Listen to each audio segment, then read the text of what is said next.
Kita ke informasi lainnya, pemirsa. Kementerian Komunikasi dan Informatika akan mengusut dugaan kebocoran data pemilih KPU. Ya, ditemui di Istana Kepresidenan, Menteri Komunikasi dan Informatika Budi Aristiadi mengaku sudah menyelidiki dugaan kebocoran data pemilih KPU. Budi mengatakan telah menugaskan Dirjen Aptika Kominfo akan meneliti penyebabnya dan cara mengantisipasi peretasan serupa. Kominfo juga sudah berkoordinasi dengan Ketua KPU Hashim Asyari mengenai kebocoran data pemilih yang diduga diretas.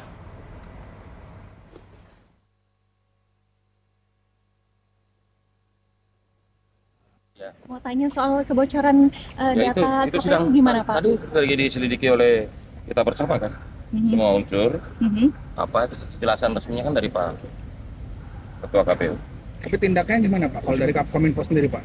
Ya kita terus melakukan penelusuran. Jadi saya sudah menugaskan Direktorat Jenderal Aptika untuk melakukan penelitian penyebabnya, apa sebabnya, dan bagaimana mengantisipasinya.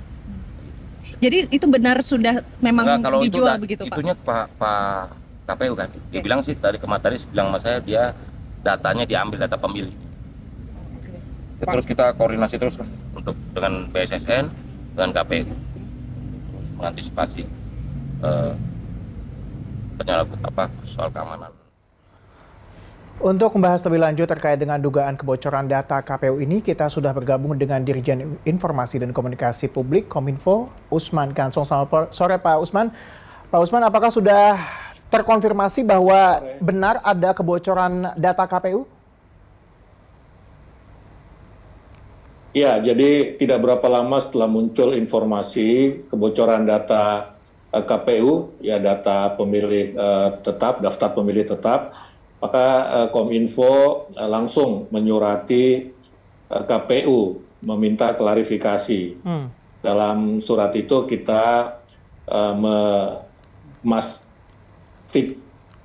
ingin memastikan apakah betul terjadi kebocoran data, terjadi pencurian data, kenapa itu bisa terjadi, bagaimana kemudian mengantisipasinya di masa depan, itu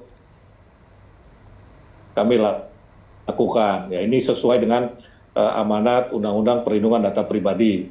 Dan Undang-Undang Perlindungan Data Pribadi juga mengamanatkan bahwa ketika Kominfo meminta klarifikasi, pihak penyelenggara sistem elektronik dalam hal ini KPU harus memberikan klarifikasi, harus menjawab surat kami itu dalam waktu paling lama 3 kali 24 jam begitu. Kita berharap tentu lebih cepat.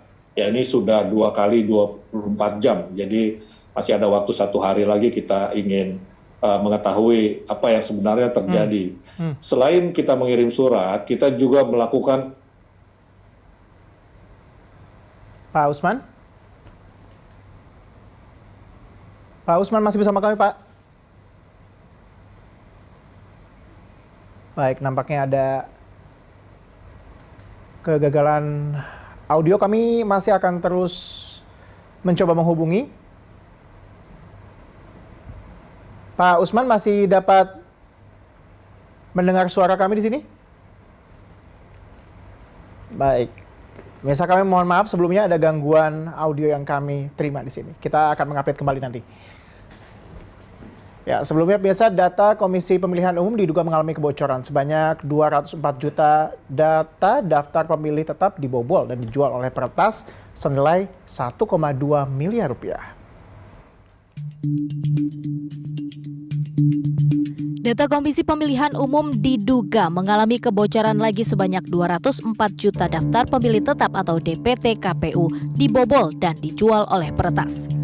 Seorang peretas dengan nama anonim Jimbo mengklaim telah meretas situs KPU dan berhasil mendapatkan data daftar pemilih dari situs tersebut. Tak hanya itu, akun anonim Jimbo tersebut juga membagikan 500.000 data contoh yang berhasil ia dapatkan pada salah satu postingannya di situs Bridge Forums yang biasa dipergunakan untuk menjual hasil peretasan.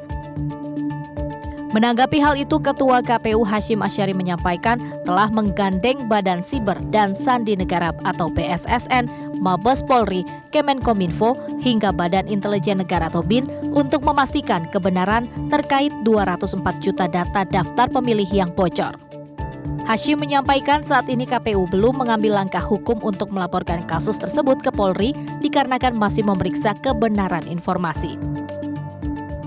Kami masih memastikan apakah informasi itu benar atau tidak. Kami bekerja sama dengan tim yang selama ini sudah ada, yaitu tim dari KPU, tim dari BSSN, kemudian tim dari Cybercrime Mabes Polri dan juga BIN dan Kemenkominfo. Ini tim sedang bekerja untuk memastikan kebenaran informasi tersebut. Aksi peretasan yang dilakukan oleh akun anonim Jimbo ini pun mendapatkan sorotan dari Direktur Tindak Pidana Siber Bareskrim Polri. Dalam keterangannya, Bareskrim Polri akan mendalami dugaan kebocoran data 204 juta pemilih di situs KPU. Pihaknya pertama kali mengetahui adanya dugaan kebocoran data dari patroli siber. Meski demikian, KPU pun memastikan bahwa data daftar pemilih masih dalam kategori aman dan bisa diakses melalui laman resmi KPU. Iksan Ali, Tommy Pribadi, Jakarta. Kami sudah terhubung kembali, Mesa, dengan Usman Kansong. Ya, Pak Usman, tadi terakhir kita sudah membicarakan bahwa langkah-langkah yang dilakukan oleh Kominfo saat ini sudah minta klarifikasi dari KPU dan juga melakukan penyelidikan maksud kami. Nah, kemudian setelah langkah ini misalnya benar ada kebocoran begitu, apa kemudian yang bisa dilakukan oleh Kominfo? Iya, jadi tadi selain kami bersurat kepada KPU untuk minta klarifikasi, kami juga melakukan penelusuran awal. Dan dalam penelusuran awal, ya kesimpulan sementaranya memang ada kemiripan antara data yang beredar di internet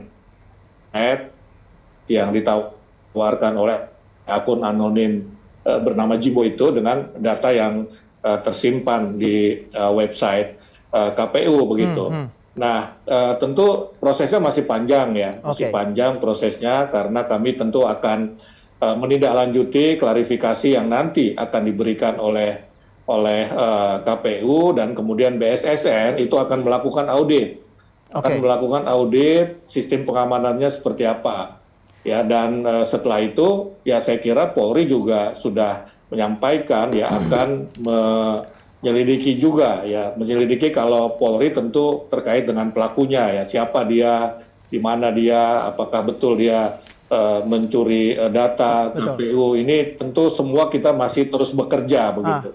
Pak, terakhir Pak, ini kan kita sudah, mungkin masyarakat juga sudah tidak aneh lah dengan kebocoran data pribadi. KTP bocor, paspor bocor beberapa waktu lalu. Pokoknya data-data kita udah dijual lah di e-commerce begitulah. Lalu sebenarnya apa yang bisa kita lakukan ya? Kita kan sudah menyerahkan data kita kepada negara, Pak. Gitu. Apa yang kemudian bisa dilakukan untuk mencegah ini tidak kembali terjadi? Ya, karena itulah lahir Undang-Undang Perlindungan Data Pribadi. Ya, Undang-Undang Perlindungan Data Pribadi ini akan membentuk ekosistem perlindungan data. Di situ diatur siapa yang bertanggung jawab melindungi data. Ya, yang bertanggung jawab melindungi data, yang paling bertanggung jawab melindungi data adalah penyelenggara sistem elektronik. Ya, dalam hal ini KPU. Ya, jadi dia paling bertanggung jawab begitu. Nah, Undang-Undang PDP lahir tentu untuk membangun ekosistem perlindungan data, ya termasuk jaminan ya bahwa perlindungan data itu di luar atau menyimpang dari undang-undang, yang tentu akan ada sanksi-sanksi hukumnya. Ya misalnya 6 tahun penjara untuk siapapun yang menjalahgunakan data pribadi yang tidak sesuai dengan peruntukannya. Nah, jadi undang-undang itulah hadir untuk ya membangun sebuah perlindungan data yang baik. Selain secara teknis, pemerintah juga sedang membangun PDN, ya Pusat Data Nasional. Pusat Data Nasional ini akan dibangun di 3 lokasi, ya di Cikarang, di Batam, dan di IKN. Ini juga bukan cuma sekedar penyimpanan, tapi juga perlindungan data. Ya. Jadi Pusat Data Nasional ini jadi secara teknis sebagai tempat penyimpanan sekaligus perlindungan data pribadi kita. Kita tentunya masih menantikan langkah konkret dari perlindungan data kita sebagai masyarakat ya Pak ya, agar kemudian hal ini tidak terulang lagi, jangan sampai kemudian sudah ada pusatnya malah dibocornya malah di sana nanti. Terima kasih Pak Usman Kansong yang merupakan Dirjen Informasi dan Komunikasi Publik Kominfo sudah bergabung sama kami di Berita Satu Sore. Selamat sore, Pak.